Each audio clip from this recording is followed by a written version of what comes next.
শুভ সন্ধ্যায় আজকে এটা বেশ গম্ভীর গল্পের দিকে যাই। গল্পটা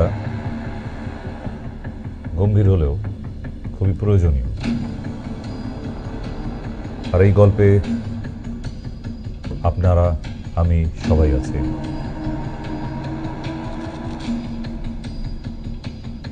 গল্পটা যদি মন দিয়ে আজকে না শোনা হয় তাহলে বুঝে উঠতে পারবো না। শুরু থেকে দেখার প্রয়োজন আছে, কারণ যে কোনো সিনেমার মাঝখানে ঢুকে কিন্তু সিনেমার ক্যারেক্টার বোঝা যায় না যে অ্যাকচুয়ালি সিনেমাটা কি হতে চলেছে। তাই খুব মনোযোগ সহকারে আজকের খুব সহজ একটা বিষয়বস্তু কিন্তু বেশ গম্ভীর, খুব প্রয়োজন। মানব জীবনে এখনকার দিনে প্রধান বৈশিষ্ট্যই হলো যে যদি কাউকে জিজ্ঞাসা করেন, দাদা আছেন কেমন, তার থেকে একটা গম্ভীর উত্তর পাবেন, খুব চাপে আছি দাদা, খুব চাপে আছে ভাই। আরে মশাই, কিসের চাপ? কেন এত চাপ আপনার? আর চাপে থাকার কারণটাই বা কি? আপনি কেন এত চাপে আছেন? তো এই চাপে থাকার ব্যাপারটাই অবশেষে গিয়ে কি দাঁড়ায়? আজকের অনুষ্ঠান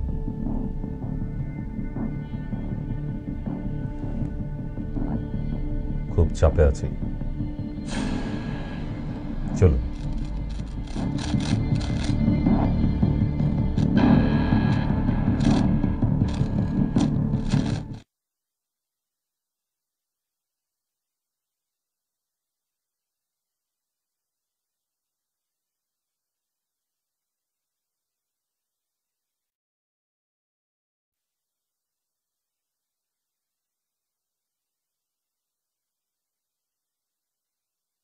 গম্ভীর বিষয়বস্তু নিয়ে খুব টেনশন করছে,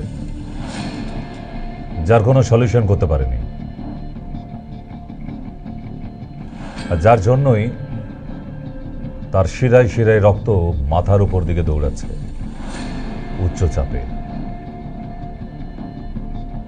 পৃথিবীর প্রতিটা মানুষ চাপে আছে, প্রতিটা। ছোট্ট একটা স্কুলের বাচ্চা, সেও স্কুলে যায়, স্কুলে গিয়েও সে এত পড়াশোনার চাপ, তাকে জিজ্ঞেস করা হচ্ছে, বাবু কেমন আছো?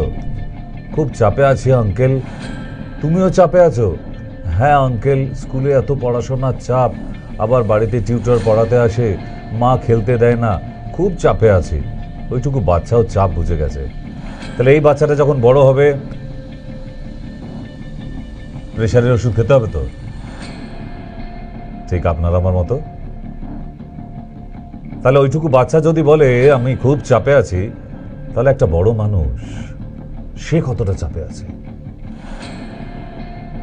তার অফিসের চাপ, কাজের চাপ, প্রতিদিনের বাস ধরে অফিসে পৌঁছানো, রাইট টাইমে পৌঁছানোর চাপ, অফিস শেষ করে আবার ওই ভিড় ট্রেন বা বাসে করে বাড়িতে ফেরার চাপ, মানে ভিড়ের চাপ। বাড়িতে ফিরেই গিনগিনের গনগনে মুখ, আগুনের মতো, বা তার কাছে 4-5টা কথা শোনার চাপ। যা যা বাজার করে নিয়ে আসতে বলেছিল নিয়ে আসতে ভুলে গেছি, তার একটা চাপ।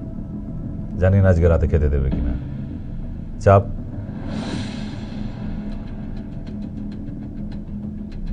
সঙ্গে এখন ভোট চলছে, ভোটটা কাকে দেবে? দাদা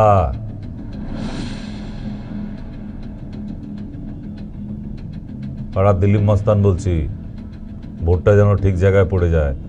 আবার মস্তানদের চাপ।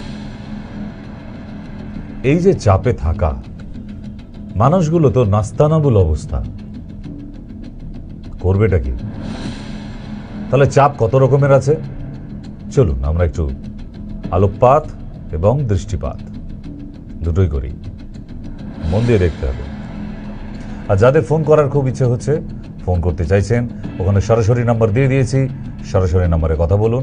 এবং যারা বুকিং করতে চাইছেন আগামীকাল দমদম চেম্বারে নিচের দুটি নাম্বারে বুকিং করতে থাকুন। ক্লিয়ার? যাই।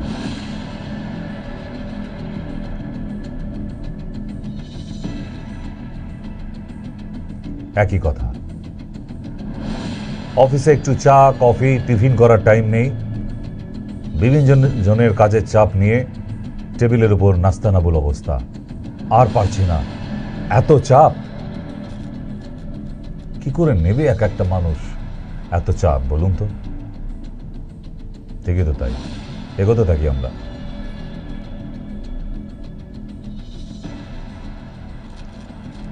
মাঝের মধ্যে আবার উপরতলার চাপ,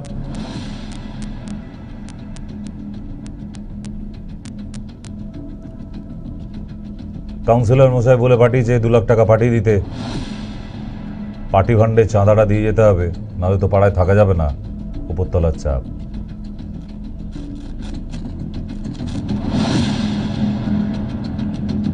এই চাপ আবার রক্ষা করা মুশকিল, পাড়ায় থাকতে গেলে দিতে হয়। তাহলে কি করবে এই দাদাবাবু? মুশকিল। আর কি চাপ? উফ বাপরে, পার্শ্ববর্তী চাপ। এটা কেমন? এদিকে গিন্নি বলছে চলো প্রচুর গরম পড়েছে, আমরা একটু ব্যাংকক ঘুরে আসি। বাচ্চারা বলছে না না বাবা, একটু কাশ্মীরের দিকে চলো। ব্যাংকক তো পাড়া সবাই যাচ্ছে, আর এদিকে তার হাতে মাইনের টাকা প্রায় শেষ। কি করবে বলুন তো? দুদিকের চাপ, মানে সংসারের চাপ, চাপে চাপে নাস্তানাবুল অবস্থা, তাই না?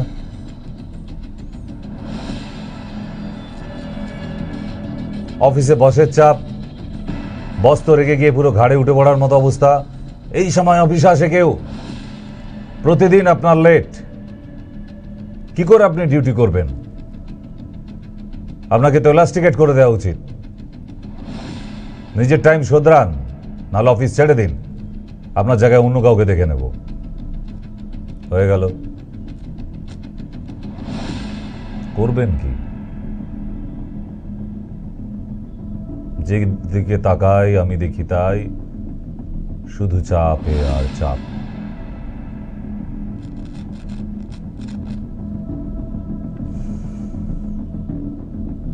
নেক্সট, এইভাবে যদি একটা মানুষকে টানাটানি করে চাপাচাপি করে, হাল তো বেহাল হতে পারে, পারে না? এটা দড়ি ছেঁড়া দেখাচ্ছি না। একটা মানুষকে এত চাপে রাখলে তার ব্রেনের শিরা ছিঁড়ে যেতে পারে, বাস্ট করতে পারে, ফলে স্ট্রোক হয়ে যেতে পারে।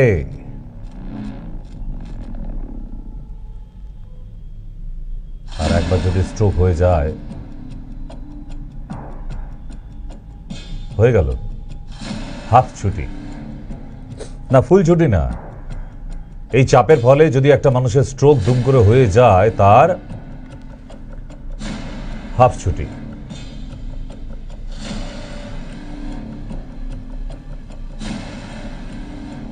আমি যেগুলো বলছি, যারা টিভির পর্দার সামনে আছেন এখন, মিলে তো যাচ্ছেই কোনো না কোনো একটা। চাপে আছে দাদাবাবু,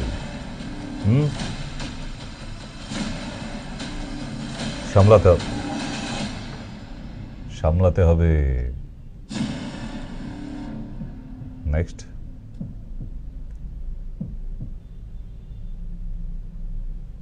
ওভারলোডেড চাপ। মানে পাড়ায় যদি একটু কাজ করে দেখিয়েছেন আপনি, আপনাকে ঘাড়ে ওভারলোডের চাপ দিয়ে দেওয়া হবে। অফিসে যদি একটু বেশি কাজ দেখিয়েছেন, সারা অফিসের দেখবেন দায়িত্ব আপনার ঘাড়ে এসে পড়ে গেছে, সবাই ছুটি নিয়ে চলে গেছে, আপনি তখনও কম্পিউটারের সামনে বসে কাজ করে যাচ্ছেন। Overloaded pressure, ওভারচাপ।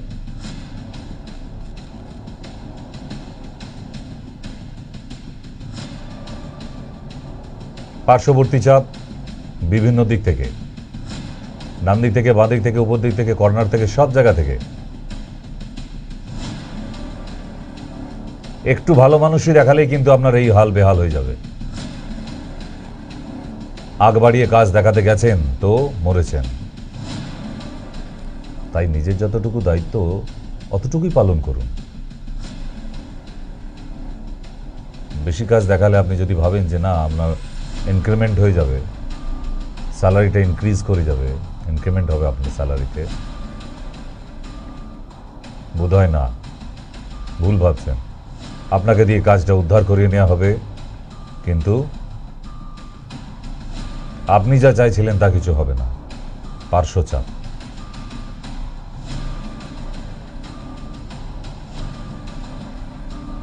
মামুনির পড়াশোনার চাপ,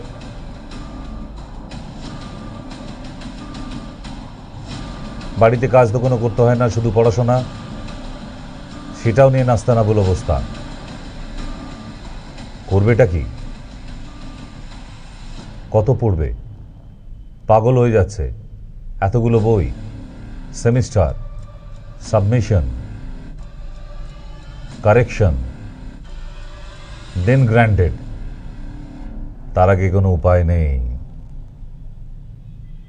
সেও তো চাপে আছে, প্রতিটা স্টুডেন্ট চাপে আছে। এখন একটা বড় মানুষের যা চাপ থাকে তার থেকে কয়েক গুণ বেশি প্রতিটা সাবজেক্ট ওয়াইজ প্রেশার আছে। ওইটুকু বাচ্চা, সেই বাচ্চা থেকে ওজনের বেশি বইয়ের ব্যাগ, সে বই নিয়ে বাড়ি যেতে পারছে না, স্কুলে আসতে পারছে না। আর একটা লোক লাগে বইয়ের ব্যাগটা পৌঁছে দিয়ে যেতে। আপনার মনে হয় এইটুকু বাচ্চা, দুধের বাচ্চা, সে এতগুলো বই প্রেশার নিতে পারবে? তাহলে তাকেও এখন থেকেই আপনি চাপে রাখা অভ্যাস করিয়ে দিচ্ছেন। কি হবে অবস্থাটা?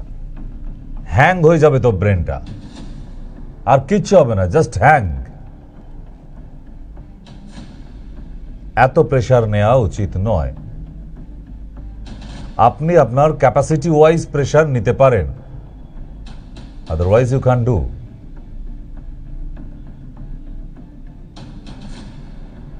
You will take the overloaded pressure as per your capacity.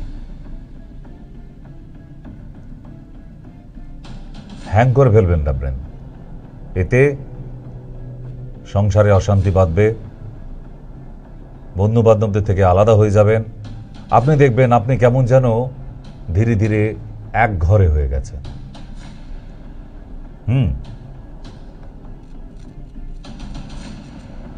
Next, কাকাবাবুর বুকের বাঁদিকের চাপ, এটাও তো চাপ। অ্যাম্বুলেন্স ডাকতে হবে, with oxygen, maybe with ventilation, কারণ কাকাবাবুর কন্ডিশন ভালো না, অ্যাটাক হয়ে গেছে, মাইল অ্যাটাক। হসপিটাল অবধি পৌঁছাতে হবে, তো এটাও তো চাপ। কোনো চাপে বিষয় সম্পত্তি নিয়ে হলো এত প্রেশার নিয়েছে, অ্যাটাক হয়ে গেছে। কত শত মানুষের এটা হচ্ছে রোজ, প্রতিদিন, নিজের আত্মীয় স্বজন, ছেলে মেয়ে, বন্ধু বান্ধব, সবার জন্য বা সম্পত্তি জনিত কারণে কতজনের হার্ট অ্যাটাক হয়ে গেছে। কি হবে তাহলে এবার? একটাই প্রশ্ন, এই কি হবে কি হবে করতে করতে বুকের বাঁদিকে চিনচিন করে যন্ত্রণাটা শুরু হয়েছিল, তারপর স্টার্ট।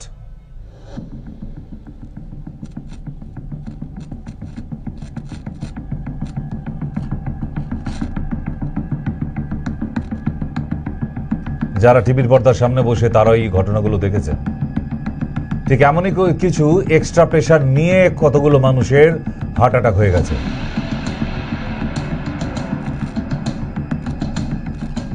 কেন নেন এই চাপ? নিজেকে বোঝাবার চেষ্টা করুন, এই বিষয় সম্পত্তি সব ফেলে রেখে যেতে হবে, কিচ্ছু সঙ্গে যাবে না। আপনার সুস্থ থাকাটা আর বেঁচে থাকাটা অনেক জরুরি তার থেকে। প্লিজ এক্সট্রা চাপ নেবেন না, এতে আপনার দুর্ঘটনা ঘটে যাবে। কেন নেন? আমি এরকম অনেক মানুষকে দেখেছি। পাশের বাড়ির মালতী বৌদি পল্টুর সাথে পালিয়ে গেছে, আর তার পাশের বাড়ির দাদার ঘুম হচ্ছে না। মালতীটা কেন পালিয়ে গেল? আরে আপনার কি, ও তো পাশের বাড়ির বৌদি। চাপ, তাহলে মানুষ এক্সট্রা চাপ ইচ্ছা করে নেয়, নাই তো? মালতী বৌদি পালিয়ে গেছে পল্টুর সাথে, তার জন্য বরুণ দাদার কষ্ট হচ্ছে, লাউ ঠেলা। কে আপনাকে কে ভাবতে বলেছে এত? কেন চাপ নিচ্ছেন? আপনি আপনার ফ্যামিলি নিয়ে থাকুন না। যার যাকে ভালো লেগেছে তার সঙ্গে চলে গেছে, সে ভালো থাকবে বলেই তো গেছে। সে তো আর আত্মহত্যা করতে যায়নি পল্টুর সাথে, তাই না? তাহলে এই এক্সট্রা চাপগুলো কেন নেন? উচিত না। বিগত 3 দিন চম্পা বৌদি সামনের বারান্দায় কাপড় শুকোতে দিতে আসেনি। আরে আসেনি, সেটা নিয়ে আপনি আবার চাপ নিচ্ছেন কেন, টেনশন নিচ্ছেন কেন? কত মানুষ আছে এরকম চাপ নেয়। ফ্ল্যাটে অ্যাপার্টমেন্টে থাকে, সে রোজ দেখে চামেলি বৌদি সকালবেলা ঝুমকো কানের দুল পরে বারান্দায় কাপড় শুকোতে দিতে আসে। 3 দিন আসেনি, তাকে দেখতে পাইনি বলে আবার একটা চাপ। তো এর জন্য হার্ট অ্যাটাক করিয়ে লাভ আছে? কেন নেন এগুলো? এক্সট্রা চাপ, দ্যাটস কল এক্সট্রা চাপ, প্রেশার। যাই দেখি আর কি কি চাপ আছে। বড় চাপাচাপির ব্যাপার।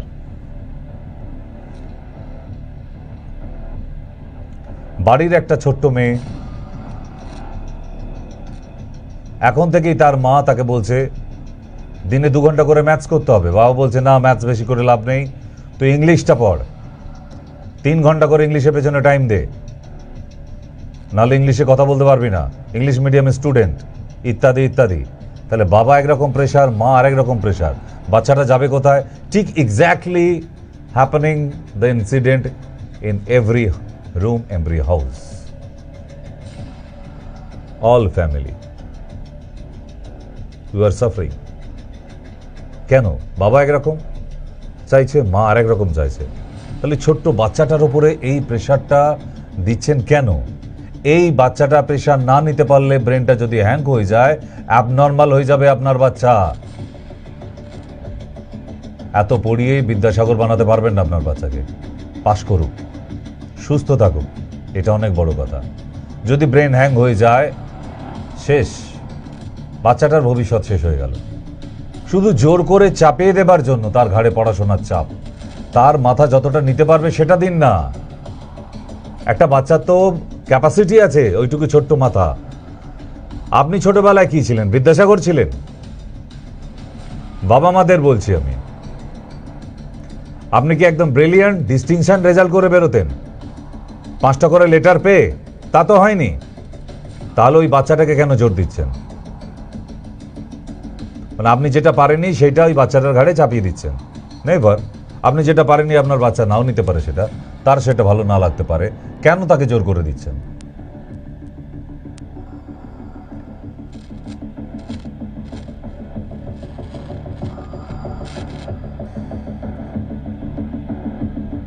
এই ছোট্ট ছোট্ট প্রেশারগুলি যদি প্যারেন্টস বুঝতে না পারেন, প্যারেন্টসরা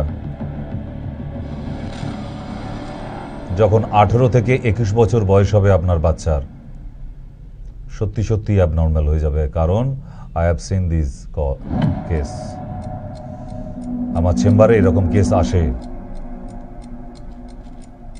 বাবা মারা হাউমাউ করে কাঁদতে থাকে, স্যার ব্রিলিয়ান্ট স্টুডেন্ট ছিল, ক্লাসে ফার্স্ট ছাড়া হতো না, 18 বছরের পর থেকে কেমন একটা যেন একা বসে থাকে, ঘর অন্ধকার করে, ব্রেন হ্যাং হয়ে গেছে। তাকে এত নেঙড়িয়েছেন আপনারা, এত নেঙড়িয়েছেন যে ব্রেনটা হ্যাং হয়ে গেছে। এখন বয়স অনুপাতিক, ক্যাপাসিটি ওয়াইজ প্রেশার নিতে হয়। আপনি ওভারলোডেড প্রেশার নেবেন, নার্ভে ক্ষতি হয়ে যাবে আপনার, ডিসপুট দেখা দেবে আপনার নার্ভে, নিউরো ডিসঅর্ডার ডিজিজে ভুগবেন।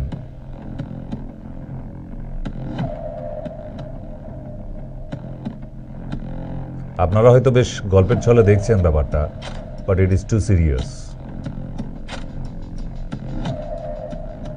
ভেবে দেখবেন ব্যাপারটা।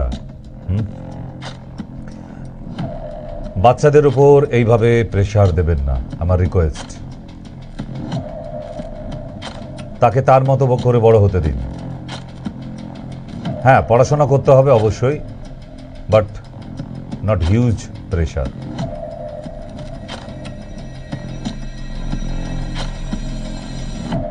চলো না, দিদিমণি আর একটা প্রেশার নিয়ে ফেলেছে। বয়ফ্রেন্ড বলেছে দিদিমণিকে, আমরা রিলেশনটা ব্রেক করছি, সামনের মাসে আমার বিদেশ চলে যাওয়ার আছে, তুমি বাবা মার দেখা কোনো ছেলেকে বিয়ে করে নিও, otherwise not possible for me the keep the relations, so completely forget me. ওদিক থেকে বয়ফ্রেন্ড বলে দিয়েছে আমার পক্ষে রিলেশন রাখা সম্ভব নয়, দিদিমণির মাথা খারাপ।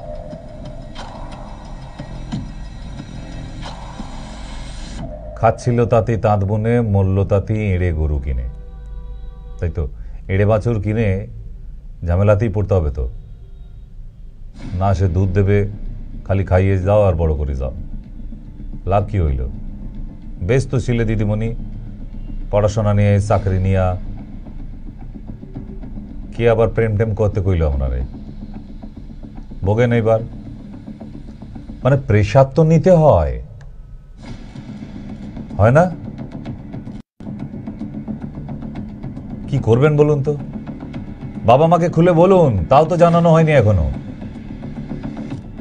যে আমি রাহুলকে ভালোবাসতাম, রাহুল সামনের মাসে বিদেশ চলে যাচ্ছে, তোমরা কি ওর বাবা মার সাথে কথা বলো, সেটাও তো বলা যেত, আপনি তাও বলতে পারছেন না। কি করা যায়? Find out the solution. আছে, নিশ্চয়ই সলিউশন আছে। গিয়ে সরাসরি বাবা মাকে জানান, এটা একটা লাইফের ব্যাপার, যাকে মন দিয়ে ভালোবেসে ফেলেছি তাকে এত সহজে ভুলে যাওয়া যায় না। যায় তাহলে একটাই সলিউশন, বাবা মাকে গিয়ে সরাসরি জানান, তার একটা ডিসিশন নেই যে রাহুলের বাবা মার সাথে সরাসরি কথা বলা হোক, রেজিস্ট্রিটা করে তারপর রাহুল বিদেশে যাক, না হলে মেয়েটি পাগল হয়ে যাবে।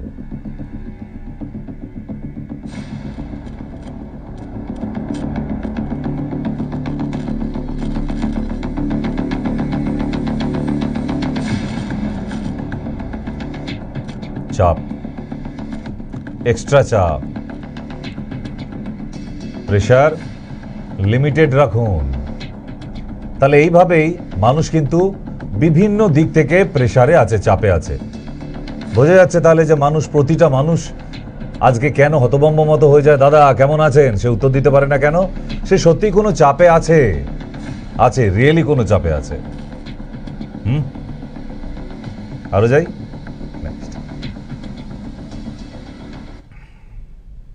Family pressure.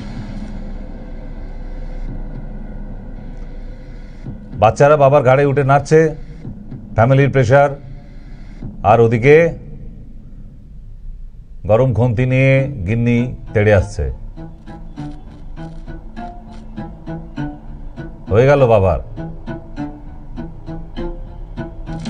বাবা যে অফিস থেকে ফিরে একটু কুল জায়গায় বসে রেস্ট নেবে, হবে না, ছেলেমেয়েরা ঘাড়ে উঠে পুরো সার্কাস করছে।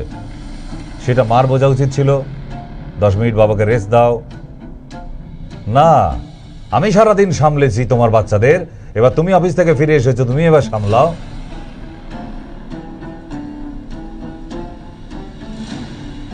এরকম যদি গিন্নি হয়, বাড়িতে ফেরার ইচ্ছে হবে? বাড়িতে একটা শান্তির জায়গা, সার্কাস করার জায়গা তো নয়। নিশ্চয়ই বাচ্চাদের সঙ্গে খেলবে, কিন্তু আসার পর তো একটু রেস্টের দরকার আছে। সারাদিন ওই মানুষটাও তো অফিসে বসের সঙ্গে, কলিগদের সঙ্গে বাসে ভিড়ের ঠেলার চাপে লড়াই করে ফিরল, তাকে একটু জল দেওয়ারও প্রয়োজন আছে, তারপর একটু চা দেওয়ারও প্রয়োজন আছে। না, তাহলে ওই মানুষটা বাড়ি ফেরার ইন্টারেস্টটা থাকবে? ভাবুন তো একটু।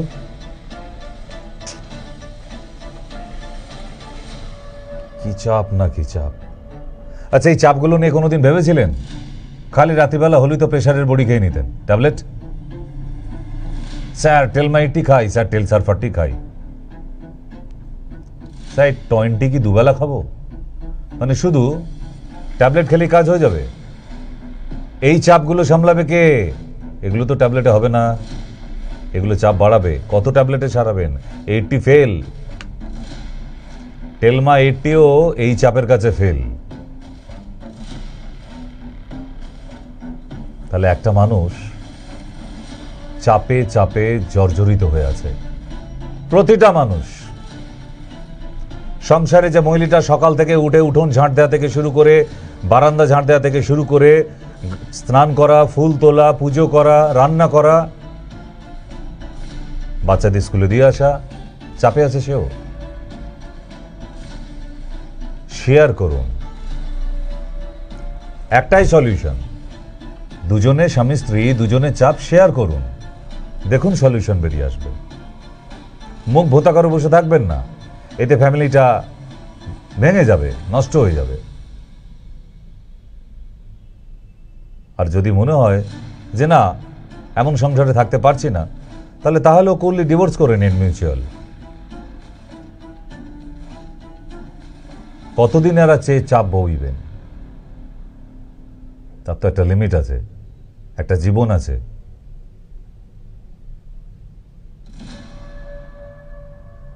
এই করতে করতে কত ফ্যামিলি ভেঙে গেছে, নিজেদের চাপ নিজেরা শেয়ার না করে তছনছ করে ফেললেন। সমস্যা কাদের? ওই ছোট বাচ্চাগুলোর, যারা এখনো বুঝলই না বাবা মা কেন আলাদা হয়ে গেল, ডাইভোর্স কি, কাকে বলে, মা বাবা আর আসবে না কোনোদিন, মা বাবা কেন আসে না, ইত্যাদি। উচিত ছিল নিজেদের মনের ইচ্ছাগুলো শেয়ার করে নেওয়া। মেবি কত একটু ডিফারেন্স হতে পারত, তার জন্য সুন্দরভাবে একটা মিউচুয়াল করা যেত। কিন্তু এই ডাইভোর্স,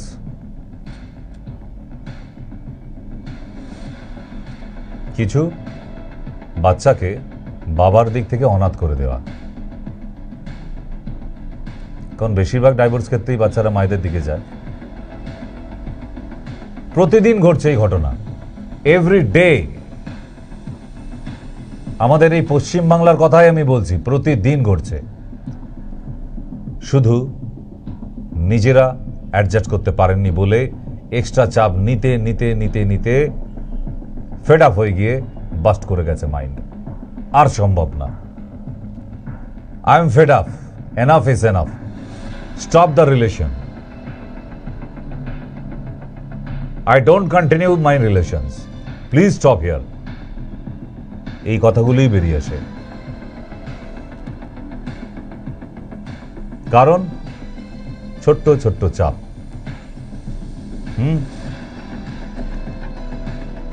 ছোট্ট ছোট্ট চাপ। আবার একটু জানিয়ে দিই, যারা ফোন করবেন ভাবছেন তারা নিচের নাম্বারে কল করুন, কারণ কালকে দমদম সেন্টার আছে, তারপর আবার শনিবার বন্ধ থাকবে। তাই কাল শনিবার যারা দেখাবেন ঠিক করছিলেন তারা কিন্তু আগামীকালকেই চলে আসবেন, কারণ শনিবার যেহেতু ভোট, লাস্ট দফা, আবার ওটা একটা চাপ। তাই সেই চাপে না গিয়ে আগামীকাল চলে আসুন। যারা পরশু শনিবার আসবেন ভাবছিলেন, আগামীকাল দমদমে চলে আসুন। যারা দমদমে একদিন আসেননি, আসুন, দেখে যান, বেরিয়ে যান একটু আমাদের চেম্বারটা, ভালো লাগবে। খারাপ নয়, আমি যে চেম্বারগুলো আপনাদের জন্য রেডি করি, নট ব্যাড, ভালো, বেশ ভালো। তো সেই জন্য আপনাদের নিমন্ত্রণ রইল আগামীকালকের জন্য। পরশু দিন আবার ভোটের উৎসব আছে, ফেস্টিভ্যাল, ভোট দিতে যেতে হবে। তাই আগামীকাল দমদম চেম্বার, দমদম জংশন, হনুমান মন্দির। কেমন? নেক্সট,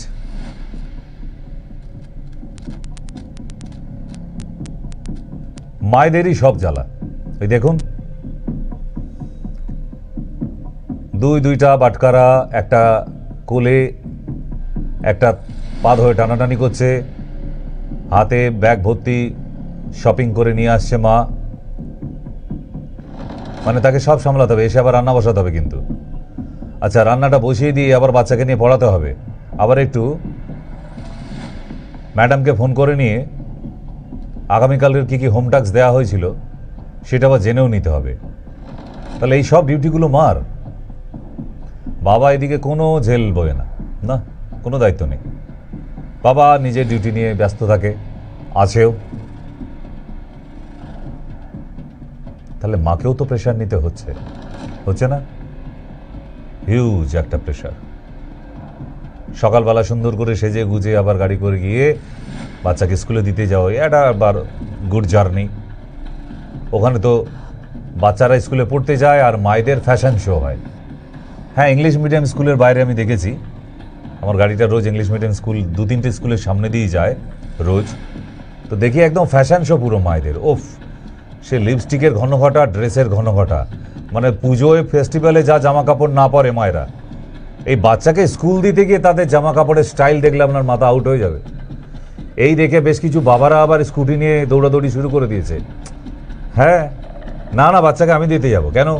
ফ্রিতে ফ্যাশন শোটা দেখা হয়ে যাবে মায়েদের। এটাও তো একটা চাপ। মা দুদিন থেকে ভাবছে কি ব্যাপার, ওর বাবা তো কোনোদিন স্কুলে নিয়ে যেত না, এখন এত স্কুলে বাচ্চাকে দিতে যাবার ইচ্ছা কেন? তারপর একদিন বান্ধবী থেকে জানতে পারে, এ মা জানিস না, ইংলিশ মিডিয়াম স্কুলের বাইরে তো এখন মায়েদের ফ্যাশন শো হয়। কে কত সুন্দর ড্রেস পরে, লিপস্টিক পরে, একদম টানা লাইনার দিয়ে আসতে পারে। এগুলো দেখার জন্যই তো বাবারাও যায় কিছু কিছু। যাক, তবু তো বাচ্চাটা স্কুলে পৌঁছাচ্ছে। উদ্দেশ্য তো একটাই, স্কুলে বাচ্চাটা পৌঁছানো, টাইমে পৌঁছানো, গিয়ে যেন প্রেয়ারটা ধরতে পারে, তাই না? করুক মায়েরা বাবারা ফ্যাশন শো বাইরে, আর ভেতরে ম্যাডামরাও এর মজাটা নেয়। যাক, তবু একটা ফ্রিতে ফ্যাশন শো করার সুযোগ পেয়ে যায় মায়েরা। কত রকমের চাপ। সকালবেলা উঠে এত সাজুগুজু টাইম পায় কখন কি জানি। নেক্সট, যারা এই রৌদ্রে কোভিডের সময় থেকে আপ টু এই ভোট অবধি, এই মানুষগুলিকে স্যালুট। নিজেদের পরিবারকে বলিদান দিয়ে, শুধু ডিউটি, নিজের জীবনটিও বলিদান দিয়ে দিয়েছে। ফ্যামিলির দিকে তাকাবার অবকাশ নেই, শুধু ডিউটি, কিছু করার নেই। তাই এই মানুষগুলোকে স্যালুট বললেও কম হবে, প্রণাম জানানো দরকার। আমরা অনেকেই খারাপ বলি, পুলিশ ও ঘুষখোর, হেনা তেনা, এটা সেটা বলে থাকি। আপনার পরিবারে যদি কেউ থাকে পুলিশে চাকরি করা, তাহলে বুঝবেন যে কি কষ্টের ডিউটি। আর বাইরে থেকে মনে হয় যে খুব লাক্সারিয়াস জীবন একটা। মশাই, ওনাদের মতো কষ্টের জীবন আর দুটো প্রফেশনে নেই। বাঙালিদের বড় উৎসব দুর্গাপুজো, ছুটি নেই। যারা মোহামেডান ভাই আছে, ঈদ, ছুটি নেই। বছরে যে কোথাও একটু বেড়াতে যাবে, অ্যাপিল করে করেও ছুটি ক্যান্সেল হয়ে যায়। শুধু ডিউটি আর লাইফ রিস্ক, যে কোনো সময় জীবনটা চলে যেতে পারে। অলওয়েজ টার্গেটেড, কারণ না কারণ নজরে টার্গেট থাকে এই এক একজন পুলিশ। কি রিস্কি জীবন বলুন তো। তাহলে এনারা কতটা চাপে থাকে একবারও কি ক্যান ইউ ফিল? এনারা কতটা চাপে থাকে।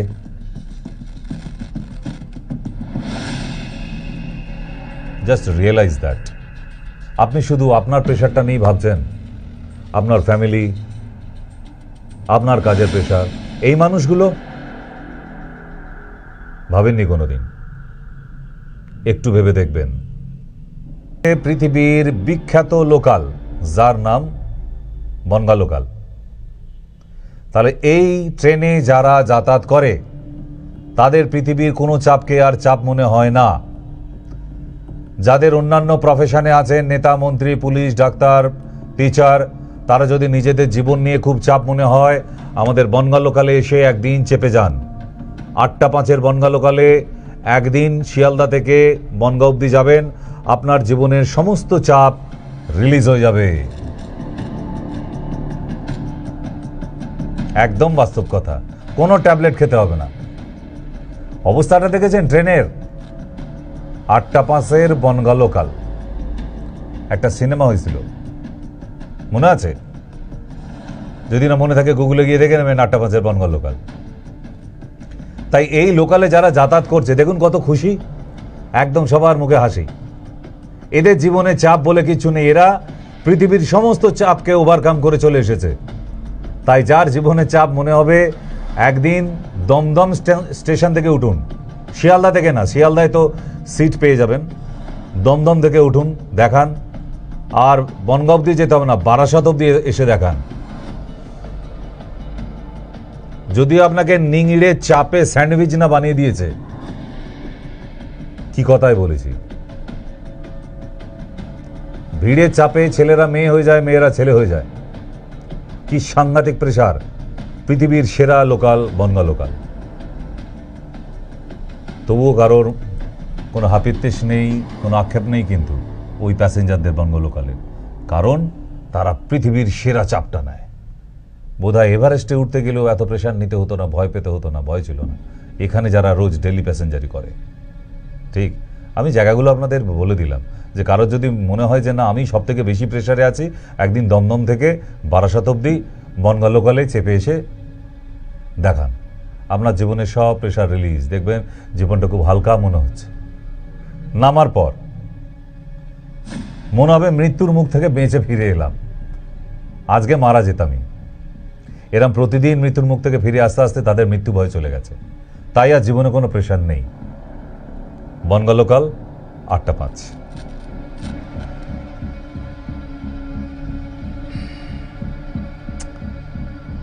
গাছের লেবু,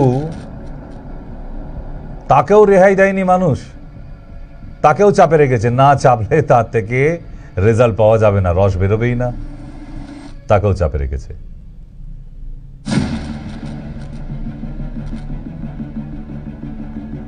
মানে কে চাপে নেই বলুন তো? হ্যাঁ, গাছের লেবুটা ছোট্ট থেকে সে বেশ আনন্দে বড় হচ্ছিল, তাকেও তুলে এনে চাপ দেবার দরকার। নেক্সট, মাঠে যে ছেলেটি ভালো খেলে, ভালো খেললেই হলো না। যখন আমরা স্কিলটা প্রেশারের মধ্যে চলে আসবে যে আজকে খেলায় তোকে 3টে গোল করতেই হবে, তাহলে মাঠে নামার আগে সে কতটা প্রেশারে থাকে। 3টে গোল তোকে দিতেই হবে, আর তোকে ম্যান অফ দ্য ম্যাচ হতেই হবে আজকে। এই যে কোচ বলে একবার মাঠে ছেড়ে দেবে, এবার ভাবুন ওই প্লেয়ারটার অবস্থা কি। একটা গোল দিয়ে এত কঠিন ব্যাপার, তাকে 3টে গোল দিতে হবে, তার মানে একটা খেলোয়াড় সেও চাপে থাকে। আমি প্রতিটা প্রফেশনই দেখাচ্ছি যাতে আপনাদের কোনো কোশ্চেন বা কোয়ারিজ না থাকে যে স্যার এই মানুষটা চাপে থাকে না, এবং সেটাও দেখাবো যে পৃথিবীর একটা মানুষ আছে যার কোনো চাপ নেই, সেটা প্রশ্ন থাকবে আজকে। আজকে যারা আমার এই অনুষ্ঠান দেখছেন ফেসবুক লাইভে, মাই টিভি চ্যানেলে আছে নিশ্চয়ই, আজকে ফেসবুক লাইভ মাই টিভি চ্যানেলে চলে আসুন, এসে আমাকে কমেন্টসে জানান প্লিজ। যারা দেখছেন হাতে মোবাইল আছে, বড় বড় মোবাইল কিনেছেন, মাঝে মধ্যে কাজে লাগান, নাহলে খুব বোকা বোকা লাগে। দামি ফোন কিনেছেন, কোনো একটা SMS করতে জানেন না, কমেন্টস করতে জানেন না, বাজে লাগে। আমারও একটু করলে আমারও ভালো লাগে, খারাপ লাগলে সেটাও লিখুন, ওটাও হজম করব, ভালো লাগলে সেটাও লিখুন।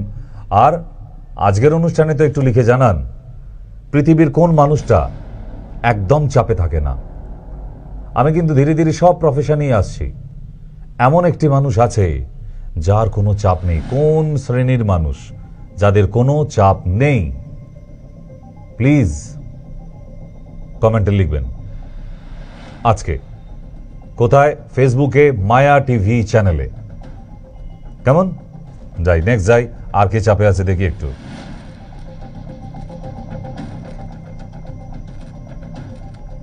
জীবনটা প্রেসার কুকার হয়ে গেল।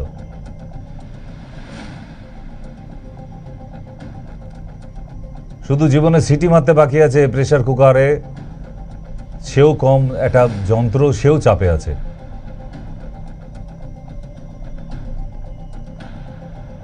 প্রেসার কুকার যদি আবার প্রেসার না নেয়, আপনার রান্না হবে না, তাকেও আপনি চাপে রেখে দিয়েছেন, নিজে তো চাপে আছেনই, এবং ওই যন্ত্রটিকে আবার সিটি মারতে বাধ্য করান।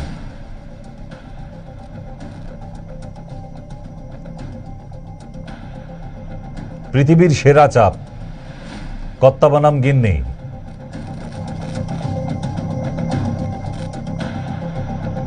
তা বলে এরকম ব্যালন চাকে দিয়ে পেটাবেন? মাথার কি অবস্থা করেছে? শুধু জামাই বলেছিল এবার শাশুড়ি মাকে ফোন করে জানাও পাঁঠার মাংস যেটা করবে যেন কচি হয়। ব্যাস, গিন্নি ব্যালন চাকি তুলে মাথায় মেরে আলু বানিয়ে দিয়েছে। হ্যাঁ, গিলতে যাবে শুধু? আমার বাবা মার গিলতে যাবে? পাঁঠার মাংস হয় না আবার কচি পাঁঠা দিয়েছে ব্যালন চাকির বাড়ি। প্লিজ এরকম করবেন না। বছরে তো একবারই যায়, তা সেটা তো যদি এরকম করেন কি করে হবে?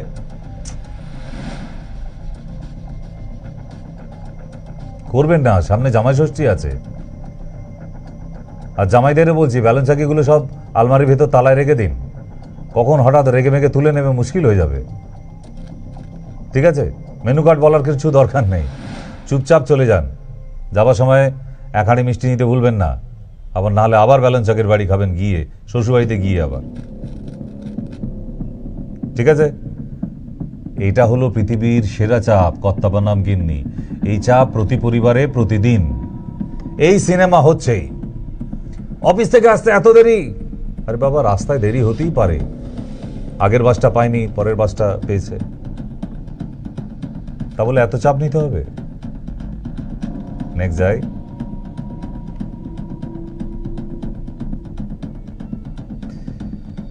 তাহলে এই চাপ নিতে নিতে নিতে নিতে মানুষটা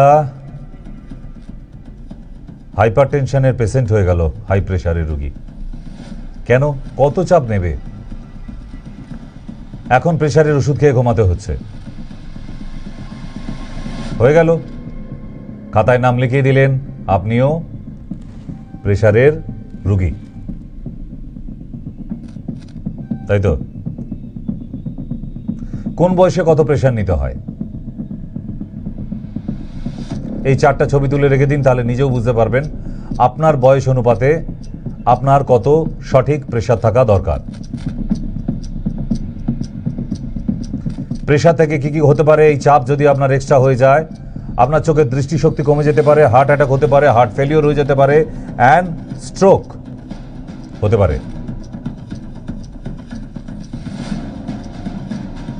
হাইপারটেনশন, আপনার শরীরে রক্ত যখন হার্টের মধ্যে থেকে মাথার উপর বেশি পরিমাণে পৌঁছে যায় রক্ত, তাকেই হাইপারটেনশন বা হাই প্রেশার বলা হয়, হাই ব্লাড প্রেশার। এতে ভেতরে ভেসেল যখন ড্যামেজ হয়ে যায় তখনই ওটা স্ট্রোক আকারে দেখা দেয়।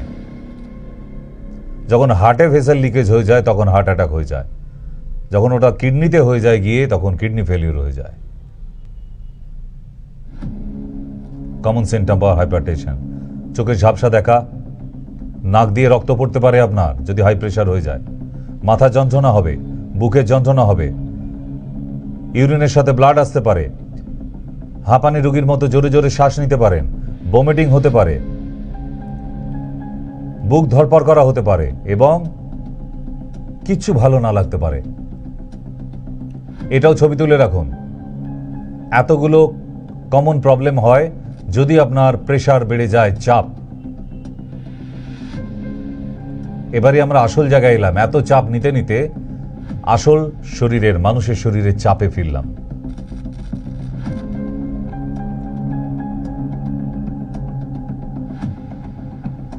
তাই চাপ বেশি নিলে 3টি জায়গা খুব খেয়াল করে, kidney, heart and brain.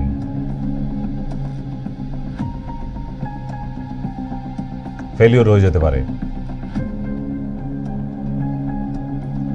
Vessel damage কিভাবে হয় দেখে নিন। ঠিক এইভাবে একটুখানি ব্লিড হয়ে যাওয়ার পরেই আপনার ভেসেল ড্যামেজ।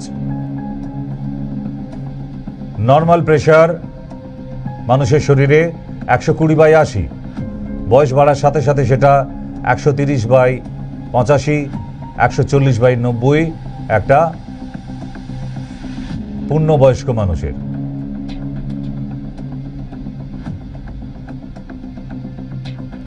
কারোর কারোর ক্ষেত্রে নিচের দিকটা আবার বেশি থাকে, 80 জায়গায় 110 দেখাচ্ছে, ওপরেরটা 120 দেখাচ্ছে।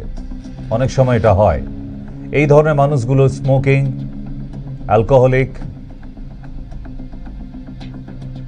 আননেসেসারি টেনশন, এই কারণগুলোর জন্য stress, pressure, mentally physically pressure, এইগুলোর জন্য কিন্তু হয়ে থাকে।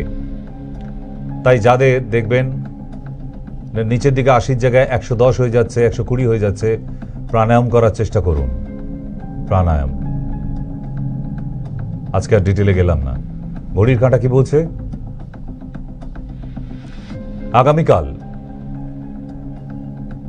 দমদম হনুমান মন্দির চেম্বার, হনুমান মন্দিরের সামনে দিয়ে একদম সোজা গিয়ে খালপাড়ে দাঁড়াবেন, তারপর রাস্তা ধরে তাকাবেন, চেম্বার দেখতে পেয়ে যাবেন।